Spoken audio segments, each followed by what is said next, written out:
Ji. Okay. It's all done. Alright, thank you. बहुत-बहुत स्वागत है आप सबका। और नंदिता जी, हाँ। आप सबका बहुत-बहुत स्वागत है इस कार्यक्रम में, जो हम बहुत दिनों से इंतज़ार कर रहे थे, कई महीनों से, कि ये लोग नंदिता जी मिलें और इनका एक अच्छा-सा साक्षात्कार लें, क्योंकि ये मेरी फ़ेवरेट। अ, अब आज सुनेंगे इनके लेखन के बारे में भी, लेकिन हाँ, गायिका के तौर पे वो मेरी फ़ेवरेट। मेरे को लगता है मैं रात-दिन इनको सुनती रहूँ, उनके गाने और बातें। तो मैं और ज़्यादा कुछ नहीं कहूँगी। मीरा जी उनका साक्षात्कार ले रही है, तो बाकी सब परिचय उनके थ्रू हो जाएगा। मीरा जी को आप सब जानते ही हैं, वो हमारी वातायन की अध्यक्ष है। और बहुत दिनों से इस बात पे चर्चा हो रही थी कि ये निदेशक हैं, बहुत बड़े इन्होंने कार्यक्रम निदेशित किए हैं। और हमारी अध्यक्ष है, उसके लिए हम बहुत प्राउड है। तो मैं जानती हूँ मैं बोल नहीं सकती, इसलिए मैं आप मीरा जी आपको माइक देती हूँ, मंच, तो आप सँभालिए। धन्यवाद दिव्या जी। मेरा बोलना भी जो है वो आपके ही स्तर का है। नहीं, नहीं, नहीं, आप तो लोग सब सहभागी हैं इस मंच पर, और आपका और नंदिता जी का आज आदेश हुआ है, तो मेरा सौभाग्य है कि मुझे ये मंच मिला और मुझे नंदिता जी से बात करने का मौका मिल रहा है। तो नंदिता जी भारतीय उच्चायोग लंदन में हिंदी एवं संस्कृति की अधिकारी हैं, अटैचे हैं। ये अनुवादिका, मंच संचालिका और लेखिका हैं, और नागपुर विश्वविद्यालय से इन्होंने हिंदी साहित्य में पीएचडी की, और 1993 से ये जो है भारतीय मानव विज्ञान सर्वेक्षण केंद्र में हिंदी अनुवादक के पद पर कार्यरत रही हैं ये। इसके अतिरिक्त ये अपने सुरीले गले से भी ब्रिटेन के साहित्यकारों का मन मोह रही हैं। ये जो है दिव्या जी ने अपने छोटे से जो इंट्रोडक्शन है उसमें लिखा था। तो नंदिता जी, आपका स्वागत है। और आज जो है मैं ये सोच रही थी कि आप इतनी बहुआयामी, बहुमुखी, बहुप्रतिभा की से आप धनी हैं कि आपकी पढ़ते हैं कई, जो हम चाहेंगे कि धीरे धीरे खोलें, और हम लोग देखें कि इस बात को देखें, हम लोग इस बात को परखें कि इस समय ब्रिटेन की जमीन पर जो आपका होना है, जो उससे अब हम लोग इससे कितने ज्यादा जुड़ सकते हैं। तो मैं चाहूंगी कि सबसे पहले नंदिता जी, हम उस कविता से शुरू करें जो आपने लिखी आज से 2 साल पहले। आपको आए कितना समय हुआ है इस शहर में? अभी मुझे यहाँ पर आए लगभग 1.5 साल होने आ रहा है। हाँ, और मतलब आप जिस कविता का के बारे में कह रही हैं, वो कविता जो है मैंने जब यहाँ मैं आई और मैंने जो पहला वसंत यहाँ पर देखा था, उस समय मैंने एक कविता लिखी थी। तो और जो आपने कहा था कि ऐसा कुछ लिखें जो यहाँ पे आने के बाद आपका अनुभव हुआ, तो पहला अनुभव वही था, और जो कविता के माध्यम से कुछ इस तरह से मुखरित हो गया। तो अगर आप कहती हैं तो मैं उसी कविता के साथ इस कार्यक्रम का या साक्षात्कार का आरंभ करती हूँ। जी। मुझे प्रकृति से बहुत ज़्यादा लगाव है, और मैं भारत में, चूँकि मेरे पिताजी एक एयरफोर्स के वायु सैनिक थे, इसलिए हम देश के विभिन्न भागों में हम लोग रहे हैं, और विभिन्न प्रकार की प्रकृति का, मतलब अलग-अलग जगह, अलग-अलग तरह की प्रकृति को देखा मैंने, और इसलिए मुझे बहुत अच्छा लगता है। लंदन जब मैं आई तो यहाँ पर कुछ अलग था। बहुत कुछ अलग था और कुछ मुझे लगा कश्मीर से मिलता जुलता था सा। तो पर बहुत दिन बचपना मेरा कश्मीर बीता था, तो मुझे याद आया, तो मैंने ये यहाँ पर कविता लिखी थी। और मैं जिस प्रांत में, महाराष्ट्र में नागपुर में रहती हूँ, जहाँ से कैंसर जाती है, लाइन जाती है, बहुत ज्यादा गर्मी पड़ती है वहाँ, और वहाँ पे टेसू गुलमोहर खिला करते हैं। तो मुझे टेसू देखना बहुत पसंद है, और उसके लिए मैं जंगलों में घूमने चली जाती थी। सुबह सुबह उठ के कार दौड़ा दी जंगलों की तरफ, और फिर वहां घूमा और वो टेसू को देखा करती थी। तो इस बार नहीं जा पाई क्योंकि मैं लंदन आ गई थी। तो मुझे वो याद आया, मेरे घर के आंगन में प्लम को देखकर। प्लम बहरा था, पूरा सफेद रंग से प्लम पूरा ढक गया था और आंगन में लटक रहा था। तब मैंने एक कविता लिखी थी। वसंत आता तो फुनगियों पर चिपके टेसू देखने दूर तक निकल जाती थी। नीचे गिरे फूलों को बटोर के घर ले आती थी। वसंत आता तो फुनगियों पर चिपके टेसू देखने दूर तक निकल जाती थी। नीचे गिरे फूलों को बटोर कर घर ले आया करती थी। आज भी ले आई हूं, घर के गुलदान में सजाया भी है यहाँ के वसंत को, वर्ड्सवर्थ के डैफोडिल्स को। प्लम आंगन में सफेद फूलों से झुका जा रहा है, और मेरा मन हर सिंगार को भुला नहीं पा रहा है। क्या बात। कल तक जो अकड़े खड़े थे, उन ठूठों में गुलाबी रंगत आई है। वसंती हवा कुनमुनी धूप जो संगलाई है। सोचती हूँ क्या उसे भी मेरी याद आती होगी। सोचती हूँ क्या उसे भी मेरी याद आती होगी। टेसू की टहनी क्या अब भी झुक जाती होगी। क्या मेरा न आना इस बार उसको खला होगा। टेसू मेरी राह देखता नाराजगी में मुझसे फूला होगा। डैफोडिल का फूल देखकर मेरे फेसबुक पर क्या मन ही मन जला होगा, या समझदारी का दिखावा करता वसंती हवा में झूला होगा। जब मिलेगा तो कह दूंगी, जब मिलेगा तो कह दूंगी, उसकी हर नाराजगी सह लूंगी। समझा दूंगी उस बावरे वसंत को, नया मिल भी जाए तो पुराने को कौन भूल पाता है। नया मिल जाए तो पुराने को कौन भूल पाता है। वसंत तो हर हाल में बसंत है, पर मेरा उस वसंत से नाता है, मेरा उस वसंत से नाता है। बहुत सुंदर। तो अब ये टेसू का फूल आपका फेसबुक फ्रेंड है और आपको ट्रोल कर रहा है, ये देख करके बहुत ही मजा आता है, सोच कर मजा आ रहा है।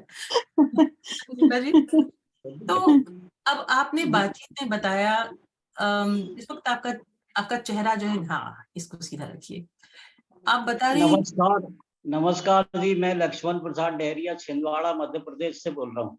जी लक्ष्मण जी, आप म्यूट हो जाइए तो फिर हम नंदिता जी से बातचीत कर पाएंगे, क्योंकि इस वक्त आपके बोलने का नहीं, नंदिता जी के बोलने का समय है।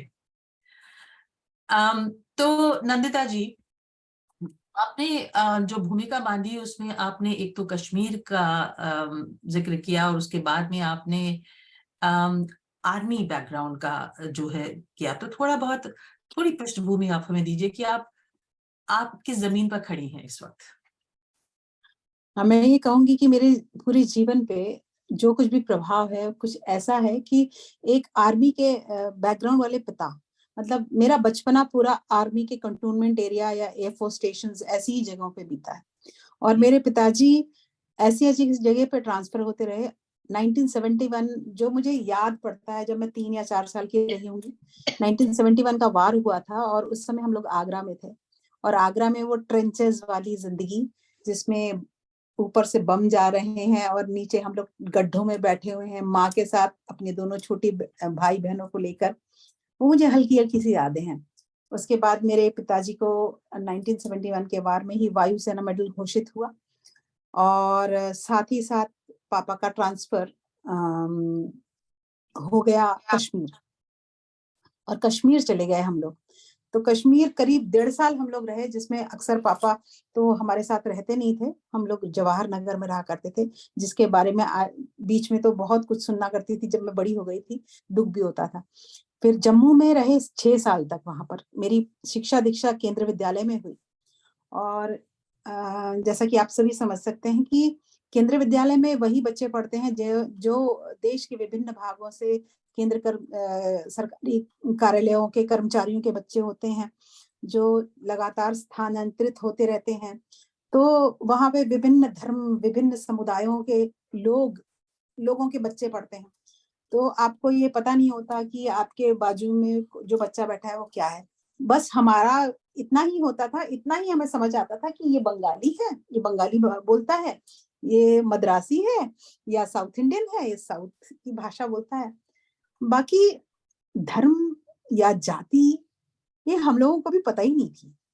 और ऐसे माहौल में हमारी पढ़ाई-लिखाई भी हुई है और हमारे टीचर्स भी लगभग वैसे ही हुआ करते थे। कभी इन सब बातों के बारे में हमारे यहाँ चर्चा ही नहीं हुआ करती थी। वो तो मुझे सिर्फ़ एक ही बार का किस्सा याद आता है 10वीं में, जब फॉर्म भरे जाने थे। 10वीं के फॉर्म भरे जाने थे और तब हमें ये बोला गया कि जो भी बच्चे एससी या एसटी कैटेगरी के हैं, वो उसमें उल्लेख करें। तो हमारी क्लास में पूरी क्लास में चुपचाप बैठे थे क्योंकि कोई कुछ जानता ही नहीं था इस बारे में। और सबने फॉर्म्स घर में ले जाके भरवाए होंगे और जो भी है। तो मतलब वहाँ जाने के बाद हमें ये जानकारी मिली ऐसा भी कुछ होता है, रिजर्वेशंस नाम की भी कोई चीज़ होती है। मतलब यह चीज़ हमने कभी देखी ही नहीं। हमारे यहाँ वही ईद हो रही थी, वही जन्माष्टमी हो रही थी, वही सेलिब्रेशन मतलब 25th दिसंबर का सेलिब्रेशन हो रहा था। और जो एरिया होता है, आपने अगर कभी आर्मी एरिया या एयरफोर्स एरिया देखा होगा तो वहाँ पे आपको लाइन से आपको मतलब ऐसे धर्मों के छोटे-छोटे से बने हुए मंदिर, मस्जिद सब दिख जाएँगे, जहाँ सभी लोग जा रहे हैं। गुरुद्वारे में ऐसा नहीं हुआ कि कभी हमने जाके गुरुद्वारे में कुछ खाया ना हो। संडे को जब भी मौका मिल गया, चले गए खाए। तो ऐसी मेरी अपब्रिंगिंग थी और मुझे बहुत खुशी भी है इस बात की कि इतनी खुली सोच मुझे बचपन में मिली थी। तो ऐसे में संगीत आपके जीवन में कहाँ से आया? संगीत मज़े की बात ये है कि मेरे पिताजी और माँ दोनों गाना गाते थे। अच्छा गाना गाते थे और ऐसा कोई भी स्टेशन नहीं हुआ जहाँ पे भी हमारा ट्रांसफ़र होता था, तो लगभग हर कल्चरल प्रोग्राम में मेरे माता-पिताजी को स्टेज के ऊपर मैं देखती थी और दोनों बहुत अच्छा गाना गाया करते थे। पर मुझे सीख बात मतलब मैं भी गाती थी, ये बात पिताजी जानते थे। पिताजी ने घर में ही थोड़ी बहुत जो वो गाते थे तो मैं सुनती थी और ऐसा ही सब हुआ। उन्हें ये लगता था कि कहीं मैं गाने बजाने के चक्कर में पढ़ाई ना करूँ क्योंकि मैं पढ़ने में थोड़ी कमज़ोर-सी थी, मुझे समझ में नहीं आता था। तो उन्हें लगता था ये ऐसी है तो इसलिए मेरी विधिवत कोई शिक्षा नहीं हुई म्यूज़िक के लिए। और मेरे माँ-पिताजी बहुत अच्छा गाते थे इसलिए जो भी था आया और मेरे घर में माहौल होता था संगीत वाला। जैसे जम्मू कश्मीर की अगर मैं बात करूँ तो आज जो जानी-मानी गायिका हैं, सीमा सहगल हो गईं, राधिका चोपड़ा हो गईं, ऐसी गज़ल गायिकाओं ने मेरे घर में बचपन में वो छोटी-छोटी थीं, 18 साल की कोई रही होंगी, राधिका तो मेरे से 1-2 साल बड़ी थीं। वो ऐसे मतलब मेरे घर में बैठ के मतलब सुनने का बहुत मौका मिलता था। इसलिए कहीं न कहीं से मेरे को थोड़ा बहुत आ गया। तो हिंदी का संस्कार इस सब के बीच में आपका किस तरह से विकसित हुआ? हिंदी कहाँ से आपके जीवन में आई? और भाषा आप वैसे तो मूलतः हिंदी भाषी प्रदेश की हैं। जी, जी, जी। जी। मेरी जो मेरा मतलब हम मूलतः यूपी के हैं और लखनऊ और कानपुर के बीच में एक जगह है, वहाँ के रहने वाले हैं। हालाँकि मैं आज तक गई नहीं हूँ। ये मेरे बाबा-दादी बताते थे और बाबा-दादी आके सेटल हो गए थे महाराष्ट्र में, तो महाराष्ट्र के नागपुर में। तो इस तरह से नागपुर में ही मतलब मेरे पिताजी बड़े हुए थे और फिर एयरफ़ोर्स में तो लगभग 12वीं तक तो एयरफ़ोर्स स्टेशंस ही हमारा एक से एक जगह से मतलब जम्मू, कश्मीर, आगरा, चंडीगढ़ ऐसे कहीं नासिक इवन नासिक 11th-12th में मैं नासिक में पढ़ी हूँ देवलाली में। तो ऐसे हम लोग वहाँ पहुँचे हैं और हिंदी का संस्कार की आप अगर बात करें तो केंद्रीय विद्यालय की एक बहुत अच्छी चीज़ ये है कि वहाँ भाषाओं को लेकर बड़ा बच्चे अक्सर बहुत अच्छी भाषाओं के ऊपर पकड़ पाते हैं क्योंकि अंग्रेज़ी के साथ-साथ उतनी ही अच्छे तरीके से हिंदी भी पढ़ाई जाती है। और अगर आप जिस प्रांत में हैं, उस प्रांत की एक भाषा भी आपको एक्स्ट्रा मतलब वो कंपल्सरी होती है, पर वो 5th से लेके 8th तक आपको पढ़ाई जाती है, फिर आप चाहें तो पढ़ें। संस्कृत भी ऐसे ही रहती है, 5वीं से लेकर आपको 9वीं तक संस्कृत पढ़ाई जाती है। तो एक तरह से आपके तलफ़ुज़ बोलें या उच्चारण बोलें, उसमें बहुत फ़र्क पड़ जाता है। टीचर्स भी बहुत अच्छे हुआ करते थे, ये भी मैं कहूँगी, एकदम ज़बरदस्त टीचर्स हमें मिले थे। तो इसलिए हिंदी के प्रति रुझान तो था ही, पर ये जी। नहीं सोचा था कि मैं हिंदी में आगे मेरा करियर ही हिंदी हो जाएगा। तो हिंदी की शिक्षा आपने क्यों की? इसके ये कहूँगी कि जब मैं बीए पढ़ रही थी, तो उस समय मुझे कहा गया कि इकोनॉमिक्स में एमए करूँ। और बीए होने के बाद मैं ज्योग्राफी में एमए करना चाहती थी, पर मेरी घर में मेरी बुआ डॉक्टर उषा मिश्रा, तो मेरी बुआ ने मुझसे कहा था कि रानू, तेरी हिंदी बहुत अच्छी है बेटा, तू बहुत अच्छा लिखती है, ये बोलती है, तो हिंदी में एमए कर ले। और सिर्फ उन्हीं के कहने पर, सच कहती हूँ, उन्हीं के कहने पर मैंने यूनिवर्सिटी में हिंदी डिपार्टमेंट ज्वाइन किया। तो आप लिख रही थी उस दौरान? हाँ, और क्या? छोटी-छोटी कविताएँ जो कि मतलब हमारी मैगज़ीन निकला करती थी कॉलेज की, तो उसमें कुछ कविताएँ दे दी। और यूनिवर्सिटी में कुछ प्रोग्राम हो रहे हैं, तो उसमें कविताएँ पढ़ी।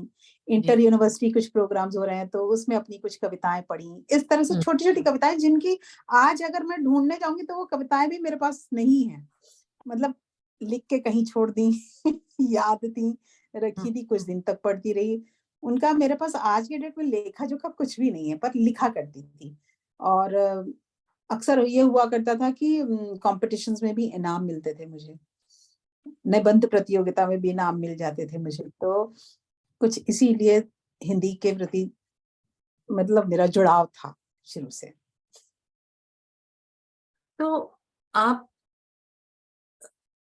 किस तरह से जो है इस जो आपकी जो नौकरी है आज की, जो आप कर रही हैं, इसमें आप किस तरह से आप आई? आपकी कहानी जो है, जो नाटकों की और जो लेखन की है, वो थोड़ी बहुत अगर आप हमारे साथ बांटें तो बहुत अच्छा रहेगा। हुआ ये था कि जब मैंने एमए किया, एमए करने के बाद मैंने बीएड किया, और बीएड करके मैं एक स्कूल में पढ़ा रही थी। उसी दौरान जो रोज़गार समाचार होता है, उसमें मुझे पता लगा कि मतलब मेरे आज जो पतिदेव हैं, उस समय मेरे क्लासमेट मेरे से सीनियर हुआ करते थे। उन्होंने कहा, "अरे! पोस्ट निकली है कनिष्ठ हिंदी अनुवादकों की, तो भरो, भरो, भरो।" तो मैंने भी वो भर दिया, और किस्मत मेरी देखिए कि पहली ही बार में मेरा सिलेक्शन हो गया। और सिलेक्शन होने के बाद मुझे लगा कि पता नहीं कहाँ भेजेंगे, और मेरा जो पहला सिलेक्शन था वो यहाँ हो गया, भारतीय मानव विज्ञान सर्वेक्षण, ऐसे कार्यालय में जिसके बारे में मैंने कभी नाम भी नहीं सुना था, क्योंकि हमारी यूनिवर्सिटी में एंथ्रोपोलॉजी करके कोई सब्जेक्ट था ही नहीं। ये और मुझे एंथ्रोपोलॉजिकल सर्वे ऑफ इंडिया में जॉब लग गई। और वहाँ जाने के बाद एक तरह से कहूँगी कि अ, मेरी प्रगति इस तरह से हुई कि मुझे वो मंडल कमीशन के दौरान लिखी हुई उनकी किताबें थी, जातियों और धर्म और समुदायों के बारे में, भारतीय, क्योंकि उन्हीं के बारे में एंथ्रोपोलॉजिकल सर्वे पढ़ता है, उन्हीं का तो उनका ट्रांसलेशन करने का मौका मिला। तो इस तरह से मैं लिटरली ट्रांसलेशन करते-करते कब सच में एक अनुवादक के तौर पे स्थापित होने लगी, ये मुझे पता नहीं लगा। वो बोलते हैं ना कि कभी-कभी ऐसा होता है कि आप एक कदम के बाद दूसरा, तीसरा, चौथा, पाँचवाँ रखते जाते हैं, और आपको पता ही नहीं लगता कि आप कब उस जगह पे पहुँच गए हैं, जब लोग आपको एक अनुवादक के तौर पे मानने लगे हैं कि आप अच्छी अनुवाद करती हैं। बस ऐसे ही कुछ हुआ था। और उसके बाद मैंने करीब शादी हो गई, बच्चे हो गए, तो मैंने बिल्कुल सब चीज़ें बस ऑफ़िस और घर के अलावा कुछ नहीं किया था। 15 सालों के बाद एक बार ऐसा हुआ किस्सा कि ये जो लेखन मेरा शुरू हुआ, विधिवत लेखन कहूँगी जिसको मैं, तो वो शुरू हुआ 15 सालों के बाद शादी के। और हुआ ये कि एक अ, नृत्य गुरु थीं, उनका नाम था डॉक्टर साधना ताई नाफड़े। वो कथक की नृत्य गुरु थीं। उनके अंडर बहुत स्टूडेंट्स पढ़ा करते थे, और मुझे एक हमारे मित्र थे, उन्होंने कहा कि उन्हें कुछ लिखवाना है, एक नृत्य नाटिका लिखवानी है, तो आप उनसे मिल लीजिए। तो मैंने सोचा चलिए ठीक है, मिलती हूँ जाके। मैं उनसे मिली और हुआ ये कि उन्होंने मुझे एक कॉन्सेप्ट दिया। उन्होंने कहा पंचदेह पर नाटक लिखना है और इसके ऊपर कुछ भी तुम्हें लिखा हुआ नहीं मिलेगा। इन जो सब्जेक्ट बड़ा नीरस सा सब्जेक्ट है, योग से रिलेटेड सब्जेक्ट है, पंच शरीरों के बारे में सब्जेक्ट है, अंदर अंदर अंदर उसके बारे में नाटक लिखना है। अब बताओ क्या करें, डांस बैले लिखना है। तो मुझे भी इस शब्द कुछ पंचदेह यानी शब्द क्या, मुझे कुछ भी नहीं पता था। फिर एक छोटी सी किताब मिली, कहीं से ढूंढी और फिर मैंने जो लिख के उन्हें दिया, तो उन्होंने कहा कि आप इसे छोटी छोटी कविताओं में बना लीजिए, इनकी कविताएं बना लीजिए। और पता नहीं, ईश्वर बोलते हैं ना कि हम कुछ नहीं लिखते। मुझे तो ऐसा लगता है कि कविताएं हो गई या ऐसी कुछ भी कला जो होती है, ईश्वर की अनुकंपा होती है, वो आपको आपसे लिखवाते हैं। और मेरे को वो ही अनुभव आज भी होता है कि जब मैं कुछ लिखती हूँ तो मुझे ऐसा लगता है कि पता नहीं अपने आप कुछ झर के आ गया और वो पेन पेन से निकल गया, हाथों से लिखा गया। वैसे ही कुछ हुआ था। और फिर उसके बाद ये हुआ कि लिख दिया। उसके बाद उसकी रिकॉर्डिंग के समय मुझे बुलाया गया, बोला रिकॉर्डिंग में थोड़ी बहुत मदद कर दीजिए। रिकॉर्डिंग जिंदगी में पहली बार रिकॉर्डिंग स्टूडियो में खड़ी होके, मतलब बचपन में मुझे याद है जम्मू कश्मीर रेडियो स्टेशन में रिकॉर्डिंग की थी स्कूल के लिए, परंतु ऐसे बड़े होने के बाद कुछ नहीं की थी। तो एक रिकॉर्डिंग स्टूडियो में विधिवत रिकॉर्डिंग हुई। उसके बाद जब जाना था तो मुझे बोला गया कि आपको साथ चलना है, क्योंकि आप जब ये कार्यक्रम होगा उससे पहले आप बोलेंगी। तब मैं पहली बार गई, नासिक जाना था, स्टेशन पे वहां पर मुलाकात कांचनताई गडकरी जी से हुई। कांचनताई गडकरी जो है संस्कार भारती की अध्यक्षा हैं और नितिन गडकरी जी, माननीय नितिन गडकरी जी की वाइफ है, पत्नी है। बहुत ही बहुमुखी प्रतिभा की धनी वो भी हैं। तो पहली बार उनसे मेरी मुलाकात हुई और मुझे तब पता लगा कि ये नाटक जो मैंने लिखा है ये संस्कार भारती के लिए लिखा है। और फिर नासिक पहुंची। नासिक में कालिदास सभागृह में वो मंचन हुआ और हेमा मालिनी आई थी उस समय। उसकी मुख्य अतिथि हेमा मालिनी थी। मैं हतप्रभ सी देख रही थी क्या हो रहा है क्या नहीं हो रहा है। और वो प्रोग्राम हुआ उस समय मैंने बीच में बोला। और जब प्रोग्राम खत्म हुआ, पूरा प्रोग्राम, उसके बाद जो मंच संचालिका थी जिसका ये कॉन्सेप्ट था, उसने मंच से कहा कि आपने मराठी में कहा कि आपने तो मेरी मतलब कॉन्सेप्ट का सोना कर दिया, सोना बना दिया आपने मेरे कॉन्सेप्ट को। और खूब तालियां बजी, मुझे अच्छा लगा। और उसी दिन मेरी मुलाकात बाबा योगेंद्रनाथ जी से हुई। बाबा योगेंद्रनाथ जी, राजदत्त जी, जिनके स्वर्ण कमल है जिनकी यानी फिल्मों को, उन लोगों से मुलाकात हुई। मैं किसी को नहीं जानती थी और मुझे पता लगा कि मैं किन महान हस्तियों के से मिली हूँ उस दिन। और बस मुझे लगा कि बस जो भी हुआ ठीक हुआ, अच्छा हुआ। और मैं वापस सबके साथ वापस आ गई। और उसी के बाद मैं कहूंगी कि 15 दिनों के बाद मुझे वापस गडकरी वाड़ा बुलाया गया और वहां पर योगेंद्र जी ने मुझे सबसे इंट्रोड्यूस करवाया। वहां पर संस्कार भारती के जितने लोग थे उनसे मेरे को इंट्रोड्यूस करवाया। और उन्होंने कहा कि ये बहुत अच्छा लिखती हैं, इनका नाटक हम लोगों ने देखा, ये बहुत सुंदर लिखती हैं। और पता नहीं क्यों ऐसे लोग छुपे रहते हैं, कहाँ छुपे रहते हैं। और इस तरह से मैं संस्कार भारती की एक सदस्य बन गई। और ये आज मैं अपने आप को सच में बहुत वो समझती हूँ कि अगर ये संस्कार भारती मेरे जीवन में ना आई होती तो आज मैं वो ना होती जो मैं आज हूँ। तो नंदा जी, संस्कार भारती की क्या संस्था क्या है, इसके बारे में बताइए आप हमें कुछ। संस्कार भारती एक ऐसी संस्था है, जैसे आप बोलते हैं कि संस्कार का अर्थ है शुद्धता, पवित्रता। तो एक संस्था है जो कला को आगे बढ़ाती है। तो इनका जो मूल वाक्य है वो है सा कला या विमुक्तये। इसका मतलब होता है कला वह है जो बुराइयों के बंधन को काटकर मुक्ति प्रदान करती है।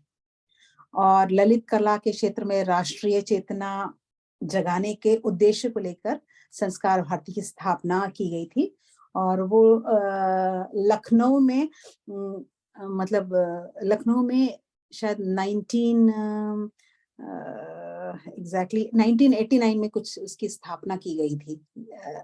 और जो स्थापक सदस्य थे उसमें भाऊराव देवरस जी, हरिभाऊ वाकणकर जी, बाबा योगेंद्र नाथ जी जैसे मनीषी, उस जो कि जिनके उन्हीं के अथक प्रयासों से आज ये संस्कार भारती संस्था जो आज हम देखते हैं वो उन्हीं के कारण है, इन्हीं लोगों के कारण है। आज देश भर में, भारत देश में लगभग 1200 इकाइयां संस्कार भारती की कार्य कर रही हैं।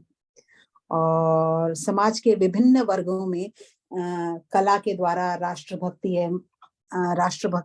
या संस्कारों को जगाना, भारतीय संस्कारों को जगाना और विभिन्न भारतीय कलाओं का प्रशिक्षण, शिक्षण, ये सब जो है, और ऐसे कलाकार जो गुमनामी के अंधेरों में हैं उनको मंच प्रदान करना, योग्य कलाकारों को, ये काम संस्कार भारती करती है।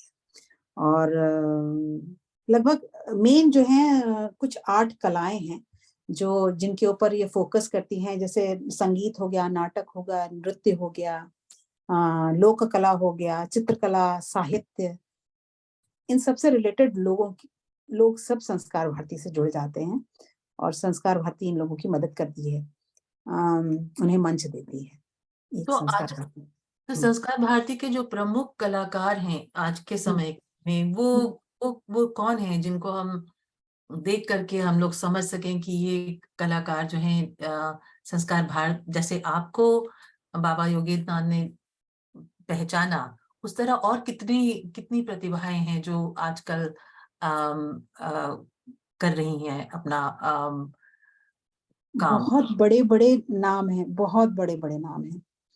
मतलब मैं ये कहूंगी कि नीतीश भारद्वाज का अगर हम नाम लें, और देखिए मैं ना अभी अगर नाम लेने जाऊंगी तो काफी प्रतिष्ठित लोग हैं, काफी बहुत स्टेज के बड़े-बड़े एक्टर्स हैं जो आज इनके साथ विक्रम गोखले जी से मैं मिली हूँ, 2-3 बार मेरा उनसे मुलाकात हुई विक्रम गोखले जी से। ऐसी कई कलाकार हैं जो ड्रामा के क्षेत्र में, डांस के क्षेत्र में बहुत बड़ा नाम है, वो सब संस्कार भारती के सदस्य हैं, सभी। यानी हेमा मालिनी जैसी कलाकार भी संस्कार भारती के मंच पे डांस करती हैं, नृत्य करती हैं। और यानी क्या बताऊं, ये तो बड़े-बड़े नाम हैं। ऐसे ही आपको कई नाम ऐसे हैं जो संस्कार भारती के कारण उठे हैं और बहुत नाम कमा रहे हैं, देश भर में, विदेशों में जाते हैं। और मैं क्योंकि महाराष्ट्र में रहती हूँ तो महाराष्ट्र में मुझे एक मतलब मैंने देखा कि वहां पे राम कथा एक बहुत सुंदर होती है। और हम लोग जब शुरुआत में, मुझे तो नहीं मालूम था, ग.दी. माडगुळकर करे वहां पे एक कवि हैं जो बहुत ही प्रतिष्ठित कवि हैं, महाराष्ट्र के, मराठी, उनकी लिखी हुई रामायण है।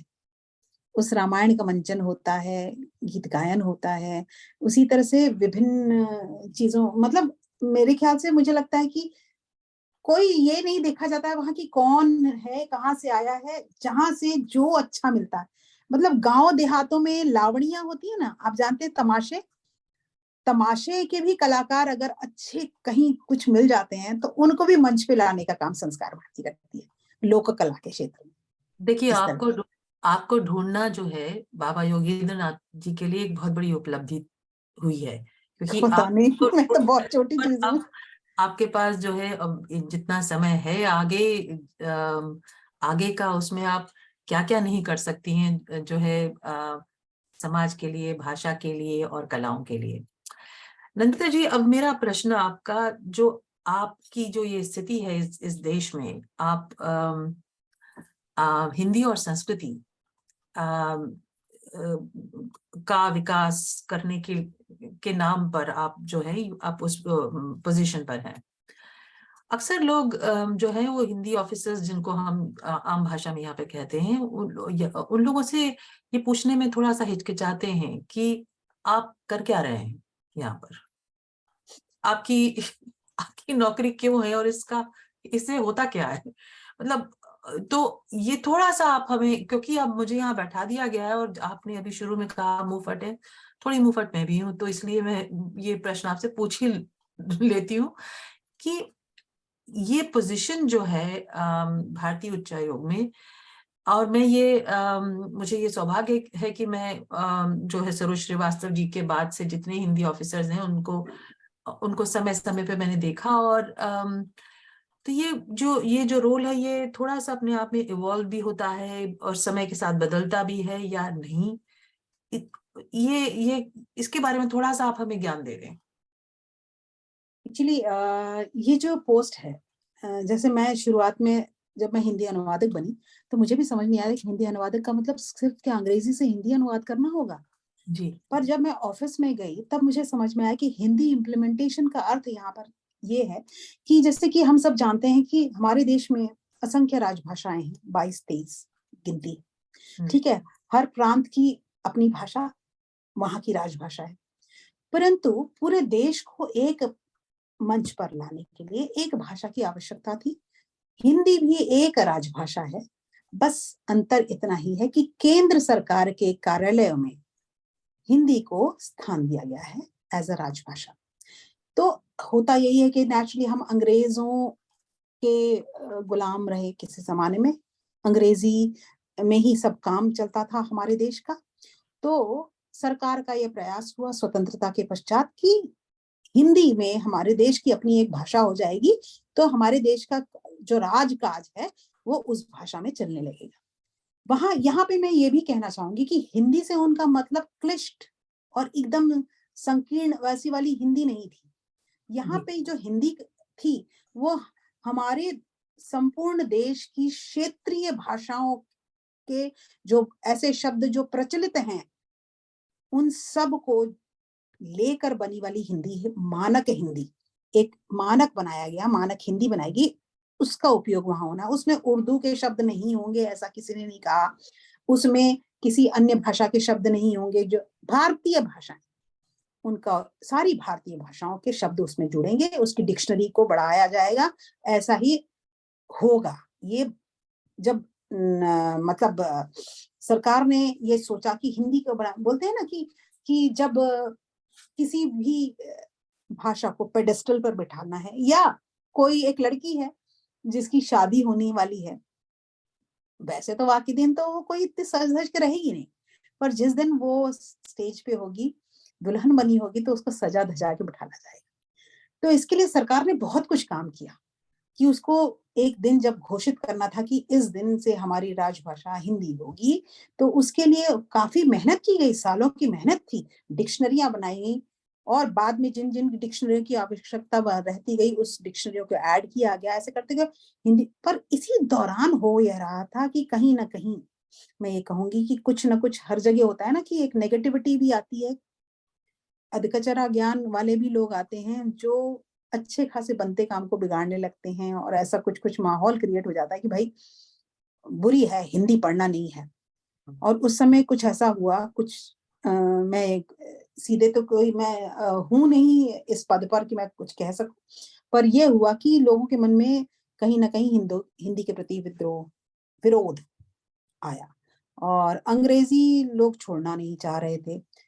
कुछ प्रांतों को, लोगों को अंग्रेजी ज्यादा प्रिय लग रही थी, पर काम तो हिंदी में होना है, इसलिए हम जैसे पदों को रखा गया कि कहीं कहीं ये ना हो कि अगर किसी को हिंदी में एक आवश्यकता है, एक सामान्य जन है जिसको अंग्रेजी नहीं समझती, उसको सरकारी कार्यालय से कुछ चाहिए तो वो क्या करेगा, वो अंग्रेजी में अगर हम उसको दे देते हैं तो उसको समझेगा नहीं। तो हम उसका काम आसान करने के लिए हम कार्यान्वयन के मतलब उन चीजों को, कार्यालय आदेश हो गए, ये हो गए, सब चीजों को, मेमोरेंडम्स हो गए, उन सबको हिंदी में अनुवाद करते थे। ये काम मेरा आज तक रहा।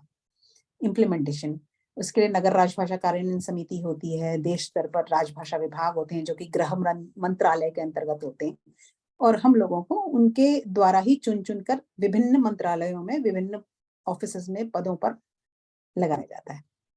जहां तक ये भारतीय उच्चायोग की बात मैं करना चाहूंगी कि भारतीय उच्चायोग में होता यह है कि प्रत्येक 3 साल में किसी व्यक्ति विशेष को, जो कि उन्हें लगता है कि योग्य है, उसे चुना जाता है और यहाँ भेजा जाता है।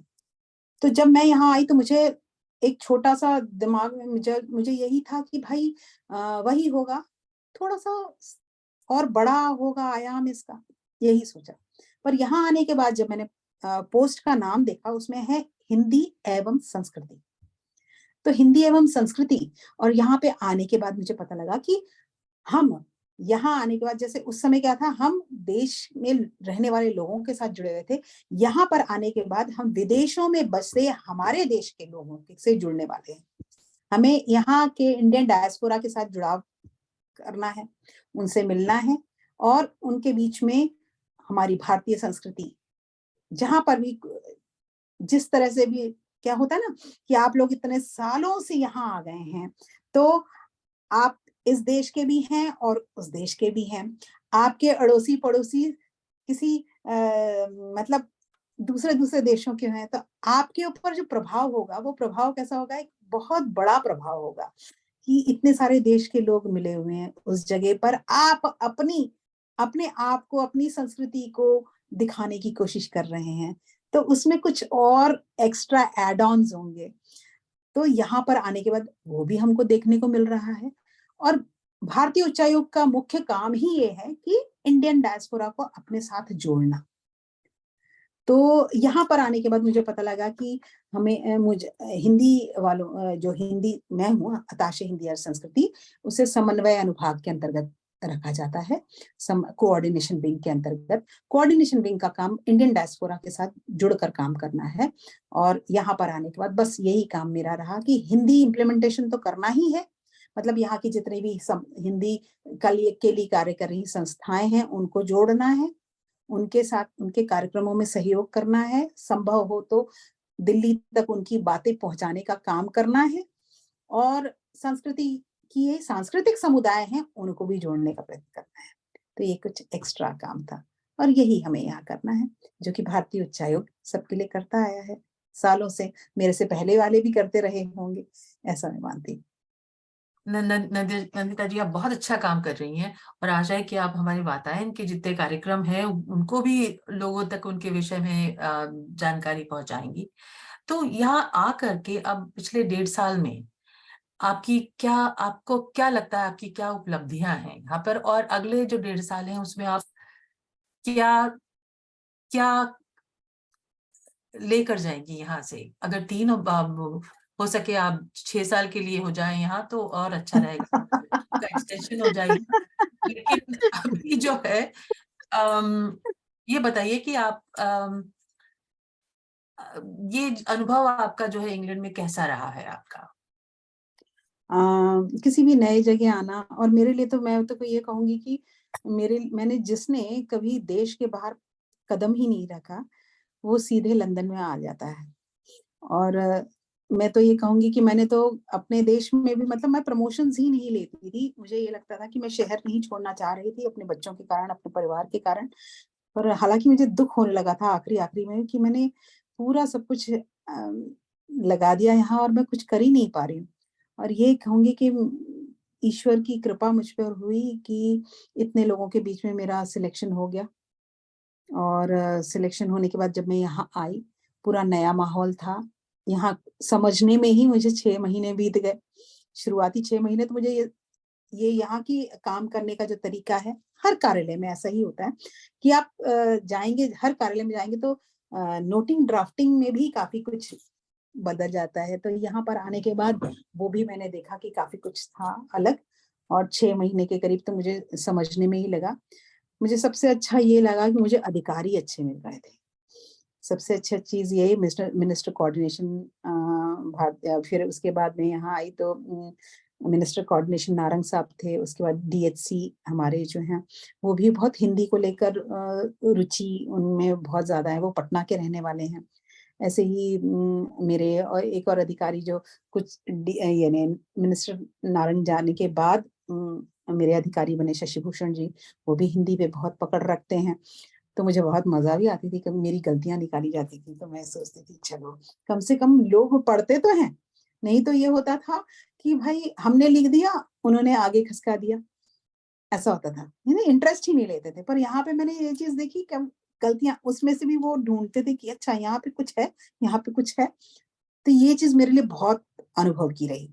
बहुत अच्छा लगा क्योंकि नेचुरली आईपीएस, आईएएस ऑफिसर्स के अंडर में जब आप काम करते हैं तो वो एक आता ही है कि आपको बहुत कुछ सीखने को मिलता है क्योंकि वो लोग सीखे हुए लोग हैं।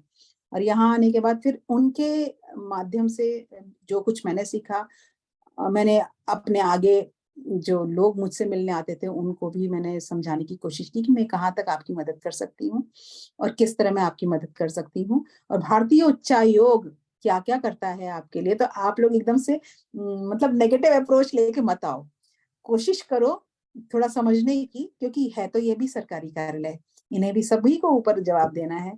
तो ये है कि मिल-जुल कर हम जब काम करेंगे तभी कोई काम बनेगा। एकदम से किसी के ऊपर दोषारोपण करके काम तो नहीं बनेगा। और मुझे लगता है कि मैं यहाँ जब आई तो मुझसे पहले वाले जो अधिकारी थे उन्होंने भी काफ़ी काम किया था क्योंकि सब लोग उनका नाम लिया करते थे। तब मुझे ऐसा लगने लगा कि मुझे भी 3 साल बाद जब मैं यहाँ से जाऊँ तो कम से कम कोई तो मेरा भी नाम लेवा होना चाहिए। ये मेरा निजी स्वार्थ रहा होगा कि जो मैं काम कर रही हूँ। और ना यहाँ पे आने के बाद फिर संस्थाओं और लोगों से मिली। जैसे आपसे मैं मिली, दिव्या जी से मिली, तेजेंद्र जी से मिली, ज़किया जी से मिली, इंदु से मिली, इस तरह से परवीन रानी करके हैं जो हिंदी शिक्षण प्रशिक्षण कर रही है, सुरेखा जी से मिली, सुरेखा शोफला। कई नए-नए उभरते हुए कवि मित्रों से मिली, जैसे शिखात को देखा मैंने, इवन क्या नाम है, आशीष जी को देखा, जो यानी बिल्कुल जुटे हुए हैं, ज्ञान जी को देखा। और ये लोग इनमें इतना एंथुसियाज़्म है कि इन लोगों को लगता है कि सारे काम हमारे बनने चाहिए। तो एक तरह से कहें इन लोगों के साथ मिलके और अपने अधिकारियों को इनके बारे में बता के मेरा काम यही है कि मैं इन लोगों को जब ये लोग मुझसे मिलने आते हैं तो इनको समझूं और अपने अधिकारियों तक इनकी बात पहुंचाऊं, जिससे कि इनके काम अच्छे से बने, जो कि मुख्यतः भारतीय उच्चायोग का काम ही यही है कि हमें कि जोड़ना, भारतीय समुदाय को जोड़ना, वही काम मैं यहाँ करने आई हूँ। अब मैं आपसे 2 प्रश्न पूछूंगी जो कि जिनका कोई तर्क नहीं है, लेकिन मैं ये बैठ के सोच रही हूँ कि जो साहित्य और हिंदी से जो आप जुड़ी हैं, उसमें आपके प्रिय लेखक कौन है? मैंने बहुतों को पढ़ा है।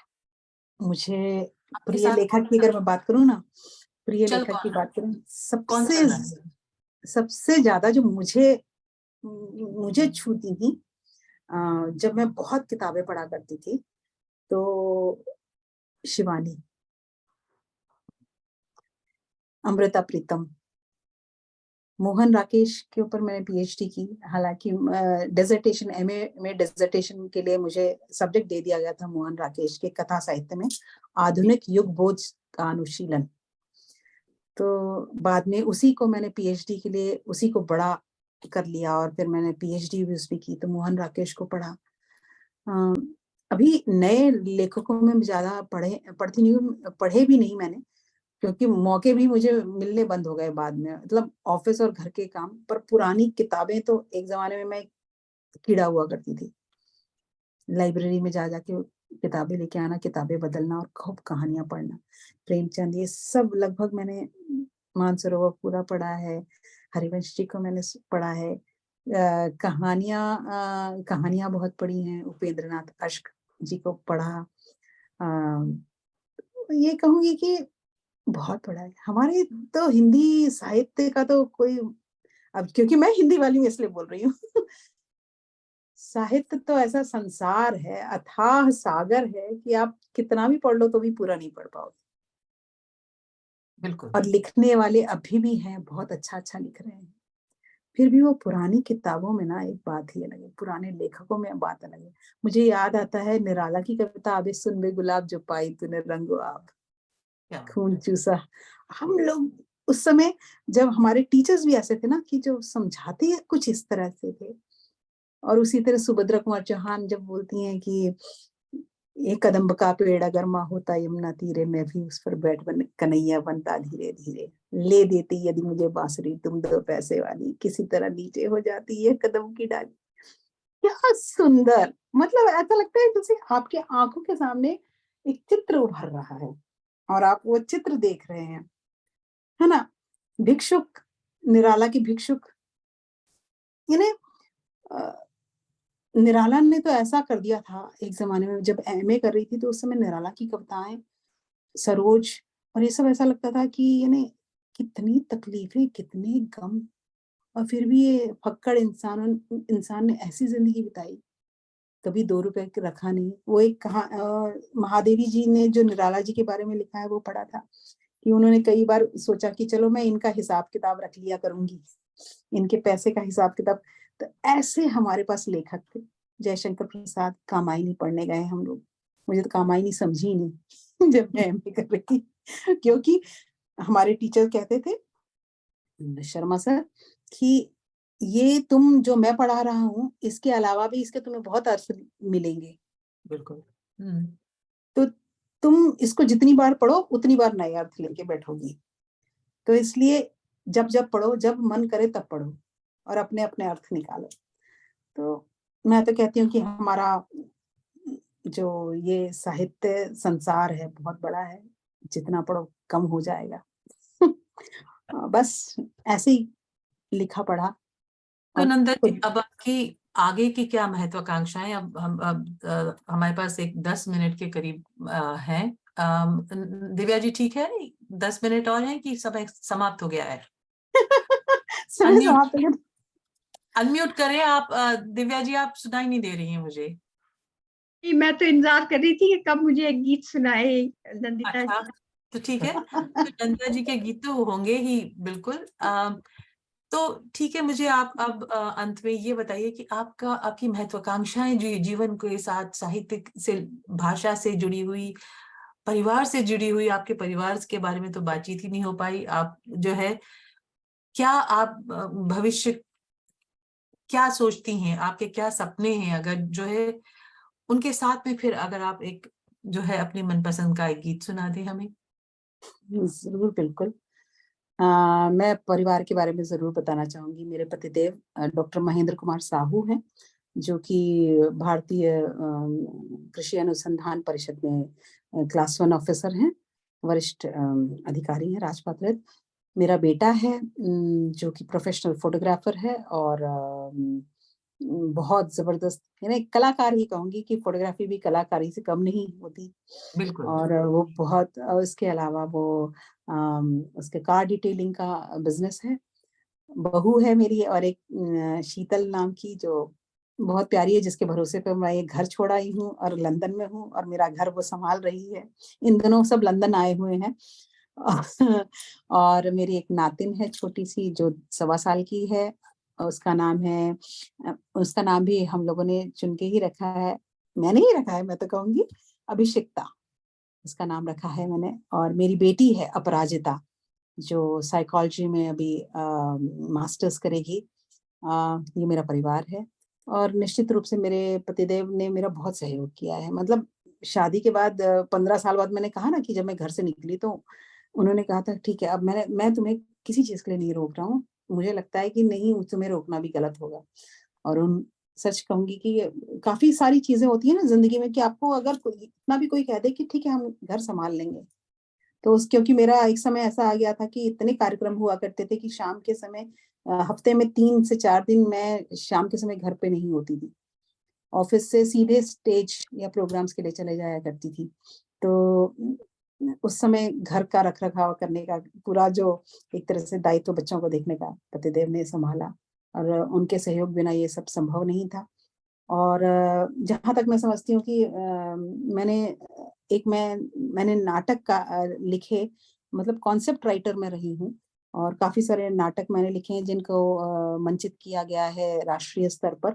तो मैं चाहती हूँ कि अभी, क्योंकि अभी सरकारी नौकरी में आप पूरा दिन जब ऑफ़िस में रहते हैं तो अक्सर ये होता है कि आप लिख नहीं पाते हैं। तो मैं सोचती हूँ कि जब मैं 60 साल की हो जाऊँगी, रिटायर हो जाऊँगी, शायद मेरा लेखन उसके बाद शुरू होगा।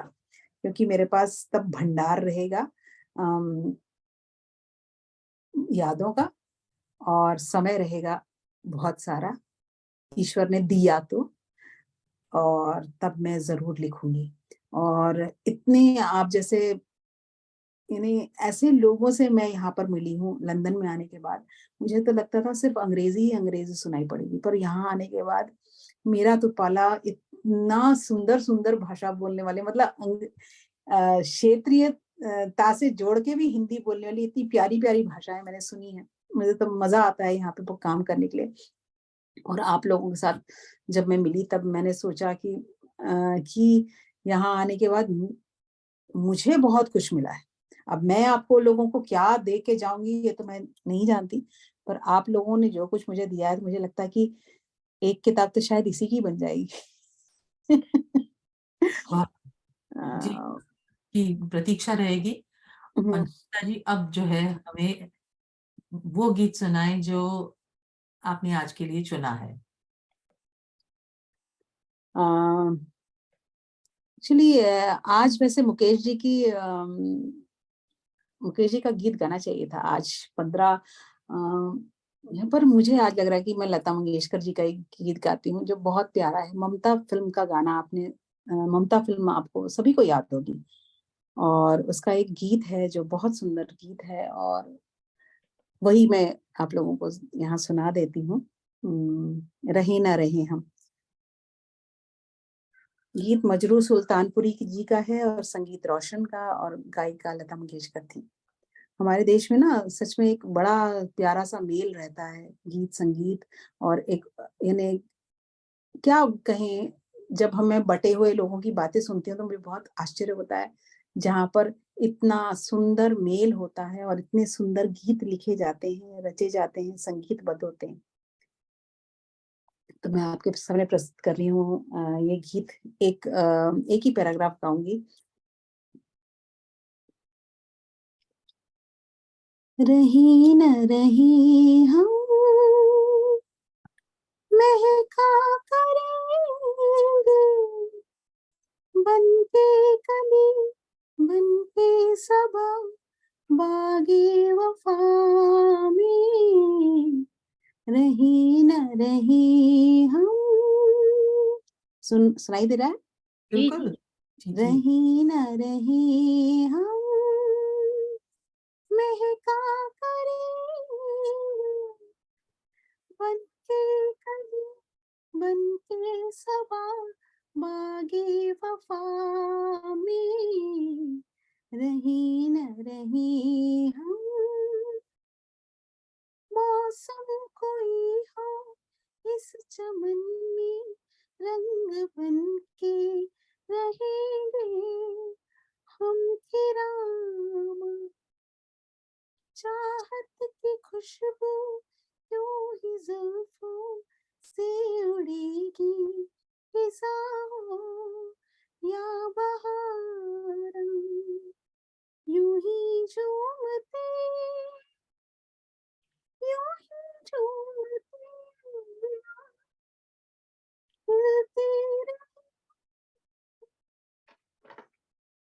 कभी मन के सबा बागे वफा में, रही न रही हम। वाह! क्या बात है। बहुत सुंदर, बहुत सुंदर। आपकी आवाज इतनी सुंदर है कि अब आप रिकॉर्डिंग की जो है उसकी तैयारी करके रहिए, और अपनी आवाज जब तक है, और अगर रियाज नहीं कर रही है तो रियाज करिए, और इसको संभाल लीजिए, संभाल करके और रिकॉर्ड जरूर करके रख लीजिए भविष्य के लिए। जो है बिल्कुल बिल्कुल, जी जी जी। नंदा जी, आपसे मिलके आज जो है आपकी इतनी आपकी प्रतिभाओं का जो है उनका साक्षात्कार कर हम लोग, मुझे तो बहुत बहुत ही प्रसन्नता हुई। इतनी टैलेंटेड हैं आप, और साथ में जो है आप ऐसी जगह पर हैं कि आप बहुत कुछ कर सकती हैं अपनी अपनी योग्यताओं के साथ में, और दूसरे योग्य लोगों को जोड़ करके।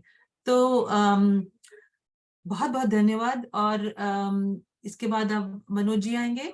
दिव्या जी, मैं सोच रही थी आप एक कविता से शुरू की थी, तो एक कविता से अंत भी करें आप। बिल्कुल आप कर सकती हैं।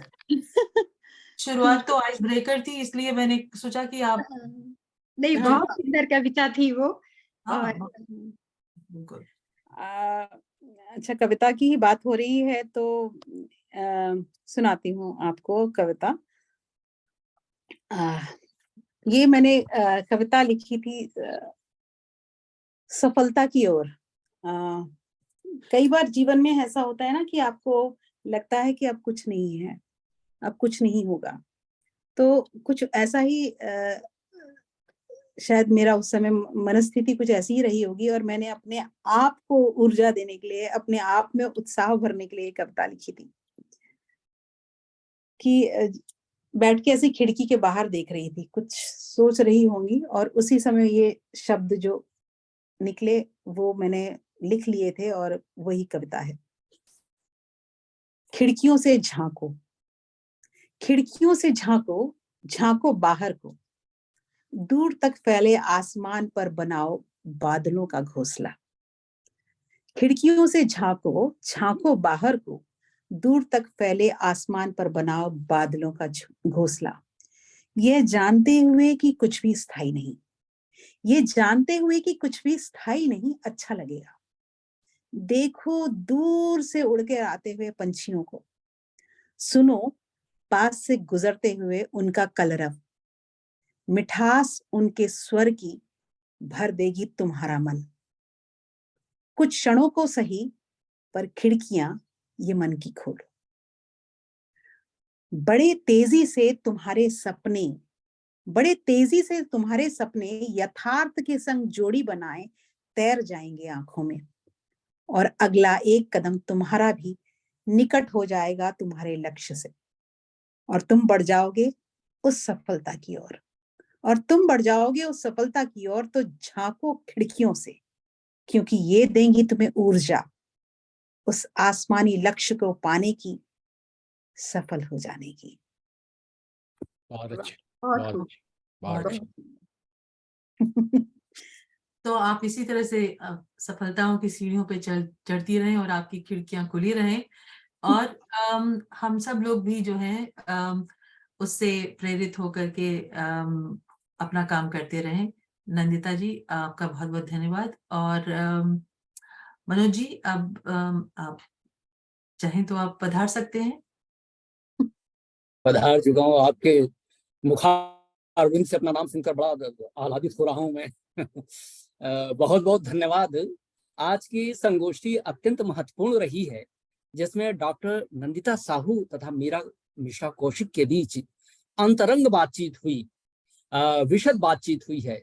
हमने डॉक्टर नंदिता के जीवन के अनछुए पक्षों के बारे में जाना और जानकर अचंभित हुए कि उनका अनुभव क्षेत्र कितना व्यापक रहा है। डॉक्टर नंदिता का साहित्यिक और सांगीतिक प्रेम भी प्रशंसनीय है। वे सुंदर गाती हैं, बढ़िया लिखती भी हैं। प्रकृति और वसंत पर उनकी जो प्रेम पगी कविता सुनी, जो बड़ी प्रेरक थी और आकर्षक थी। बहुत बहुत धन्यवाद। मेरी कामना है कि उनकी रचना धर्मिता और अधिक पल्लवित पुष्पित होती रहे। मैं उन्हें इस वातायन मंच की ओर से यहाँ उपस्थित होने के लिए हृदय से आभार प्रकट करता हूँ। मीरा मिश्रा कौशिक जी ने उनके सृजन पक्ष और उनके जीवन के अनछुए अनुभवों तथा पहलुओं पर बड़ी बेबाकी से अंतरंग सवाल पूछे, सहजता और बड़ी सरलता से पूछे। उनका अंदाज हृदयस्पर्शी था।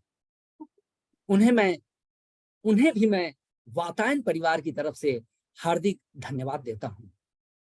इसके अतिरिक्त पर्दे के पीछे रहते हुए इस कार्यक्रम को हम सभी तक सुगमता से पहुंचाने के लिए जिस महत्वपूर्ण व्यक्ति की श्लाघ्य उपस्थिति रही है, मैं उस तकनीकी सहयोगकर्ता शिवी श्रीवास्तव का हृदय से आभार प्रकट करता हूं।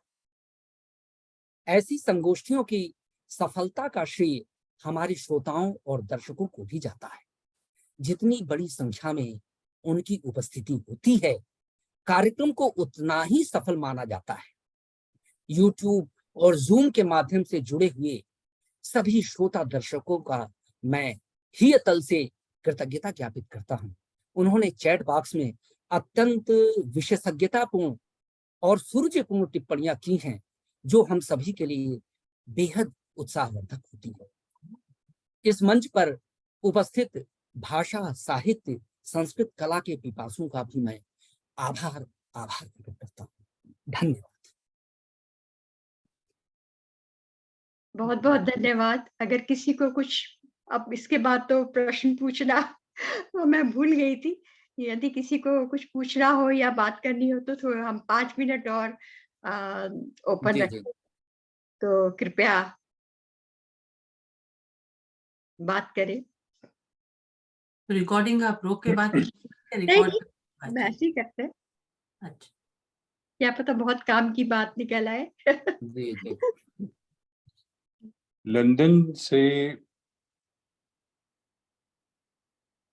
लंदन से बाहर जो छोटे शहर हैं या बड़े शहर हैं, लंदन से बाहर जो छोटे या बड़े शहर हैं, उनमें वहां तक हिंदी की भूमिका जो इंडियन हाई कमीशन आपके माध्यम से फैलाती है, उनको क्या क्या सुविधाएं हैं और कैसे वो संपर्क करें आपसे कि उन्हें कुछ हाई कमीशन की तरफ से हिंदी के प्रचार प्रसार में कुछ सहयोग मिले। नमस्कार। जहाँ जो प्रश्न आपने उठाया, देखिए सिंपल सा एक ईमेल है hindi.london@mea.gov.in। सीधे इस पे आप जो भी मेल करते हैं, जो भी आपको काम है हाई कमीशन से, अपनी संस्था के बारे में अगर कुछ जानकारी भेजना चाहते हैं या आपकी संस्था कुछ कार्यक्रम आयोजित करना जा रही है और आप चाहते हैं कि हमारी वहाँ उपस्थिति हो या भारतीय उच्चायोग से कोई अधिकारी वहाँ उपस्थित हो या कुछ समस्याएं आपको आ रही हैं और भारतीय उच्चायोग आपकी हेल्प कर सकता हो, मदद कर सकता हो, तो आप सिंपल उस मेल पर आप भेज सकते हैं। मिनिस्टर कोऑर्डिनेशन का भी एक मेल है, mincod.london@MEA and Ministry of External Affairs @MEA.gov.in। आप ये सिंपल ईमेल आईडीज हैं, इस पे आप सीधे संपर्क कर सकते हैं भारतीय उच्चायोग से और हमारे अधिकारी आपके साथ जुड़ जाएंगे। तो आपकी संस्था, हम तो चाहते हैं कि हम छोटे शहर बड़े शहर हमारा कोई बात ही नहीं है। हम लंदन में हमारे उपस्थिति है, पर इसके अलावा बर्मिंघम में और इसके अलावा एडिनबरा में भी हमारे जो कार्यालय हैं, जो आपके अगर शहरों के नजदीक हैं तो आप वहां पर सीधे संपर्क कर सकते हैं। उनके भी ईमेल आईडीज हैं, तो उनके माध्यम से मतलब आपकी मेल के माध्यम से हम आपसे जुड़ सकते हैं, हम आपके प्रश्नों के उत्तर दे सकते हैं। सिंपल तरीका है, कोई आपको इसमें असुविधा नहीं होगी और हम उपलब्ध हैं। आप फोन पर भी हमसे संपर्क कर सकते हैं। That is very good. बहुत अच्छा आपने बताया और आशा है कि ये जानकारी लोगों तक पहुंचे, क्योंकि एक इनर्शिया है, लोगों को पता नहीं लगता कि हम कहाँ तक पहुंच सकते हैं। तो उसकी कुछ पब्लिसिटी वगैरह हो इस प्रकार के प्रोग्रामों से, तो वो भी एक बड़ी लाभदायक चीज होगी। आपका बहुत बहुत धन्यवाद। बड़ी रोचक वार्ता और सब कुछ आपने अपने बारे में बताया। बहुत बहुत धन्यवाद। Thank you. नमस्कार। बहुत बहुत धन्यवाद आप सबका। नंदिता मैम, नमस्ते। नमस्ते नंदिता मैम, जी, आप इंडिया कब आ रही है भारत को और बेंगलुरु आना चाहोगी? क्यों नहीं, मैं बैंगलोर 2 बार आ चुकी हूँ। इससे पहले जब मैं भारतीय मानव विज्ञान सर्वेक्षण में जॉब करती, मतलब मैं हूँ वहीं की, भारतीय मानव विज्ञान सर्वेक्षण की। मैसूर में हमारा केंद्र है और मैं बैंगलोर कई बार आ चुकी हूँ। तो निश्चित तौर पर जब यहाँ से मतलब मेरा यानी कार्यकाल समाप्त होगा तो मैं इंडिया वापस जाऊंगी, भारत वापस जाऊंगी और ऐसे समय में जरूर आपसे मुलाकात होगी। बिल्कुल मैम, मैं मेरे कॉलेज में आपको स्वागत करना चाहूंगी मैं। बिल्कुल बिल्कुल बिल्कुल बिल्कुल बिल्कुल। आपका शुभ नाम? सौभाग्य खुराले। सौभाग्य खुराले। जी बिल्कुल बिल्कुल। Thank you ma'am. ओके, धन्यवाद। आप सबका बहुत बहुत धन्यवाद। मैं चाहती थी कि नंदिता जी, आप जो कि हिंदी अधिकारी हैं और हिंदी का आजकल आपको पता है, हम लोग भी एक यूरो यूरोपियन इंडो यूरोपियन वो जा कर रहे रहे हैं। हैं। हाँ जी। तो उससे भी, और वैसे भी मैं चाहती थी जो आपका जो वो हिंदी वाला एक गीत है हिंदी को लेकर, बहुत ही खूबसूरत है। अगर आप उसके एक पैराग्राफ से अंत करें तो हमें बहुत खुशी होगी। वो एक्चुअली वो जो गीत है वो संग गीत है। वो जो मैंने उसमें गाया था, मतलब जी। जिस दिन पुरस्कार वितरण था या यूके हिंदी सम्मान के समय ना। बहुत ही हाँ, खूबसूरत। वो है। निर्माणों के पावन युग में हम चरित्र निर्माण न भूले, स्वार्थ साधना की आदि में वसुधा का कल्याण न भूले। निर्माणों के पावन युग में हम चरित्र निर्माण न भूले, स्वार्थ साधना की आदि में वसुधा का कल्याण न भूले। माना अगम अगाध सिंधु है, संघर्षों का पार नहीं है। माना अगम अगाध सिंधु है, संघर्षों का पार नहीं है, किंतु डूबना मझधारा में साहस को स्वीकार नहीं है। कठिन समस्या सुलझाने को नूतन अनुसंधान न भूले, स्वार्थ साधना की आदि में वसुधा का कल्याण न भूले, बहुत अच्छे, वसुधा का कल्याण न भूले। बहुत खूब, बहुत सुंदर। धन्यवाद बहुत बहुत धन्यवाद जी। आप सबका, बहुत बहुत धन्यवाद वातायन की तरफ से। मनोज जी, और मीरा जी का भी धन्यवाद देना चाहूंगी। सबसे बड़ी बात मुझे मीरा लग जी रहा है कि मीरा जी का आपने भी इतने धन्यवाद। अच्छे अच्छे प्रश्न पूछे और हाँ, आपने मैं डरी आपके हुई थी, बारे मुझे में लग रहा था बहुत पता नहीं क्या जानने होगा। को मिला।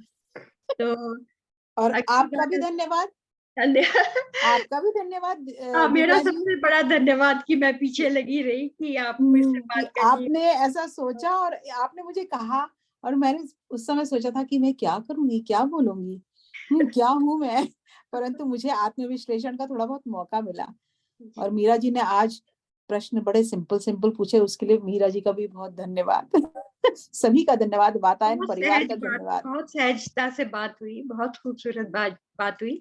और अभी तो हमें और भी बहुत कुछ जानना है आपके नाटकों के बारे में, और आज हमने उसके विषय में बिल्कुल बात नहीं करी, कहानी, नाटक और कविता, तो उसके बारे में भी, क्योंकि मैं जानना चाहूंगी नाटकों के विषय में, क्योंकि जी अब तक हमने कभी भी नाटकों पर बेस्ड कोई कार्यक्रम नहीं किया है। मैंने आपसे जी जी। कहा भी था, तो एक ऐसा कार्यक्रम सोच रहे हैं, तो उसके लिए आप रखिएगा दिमाग में कि क्या ऐसा कर सकते हैं। जी बिल्कुल मुझे बिल्कुल मुझे बिल्कुल बिल्कुल।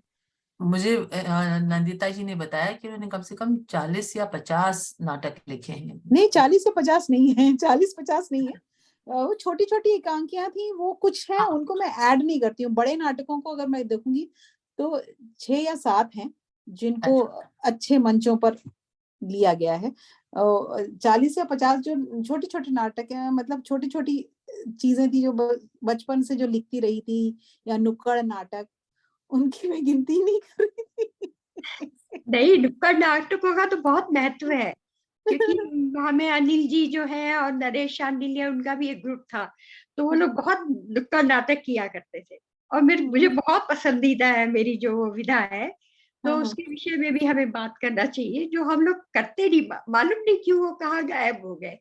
हाँ और इस बार विश्व रंग में, और मैंने साहित्य अकेडमी शिमला में देखा कि वहां पे कुछ बच्चे, यूनिवर्सिटी के लोग नुक्कड़ नाटक की तरह कर रहे थे। बहुत अच्छा लगता है कि आसान वो नहीं अलग ही, वो एक अलग ही विधा है, नुक्कड़ नाटक अलग ही है।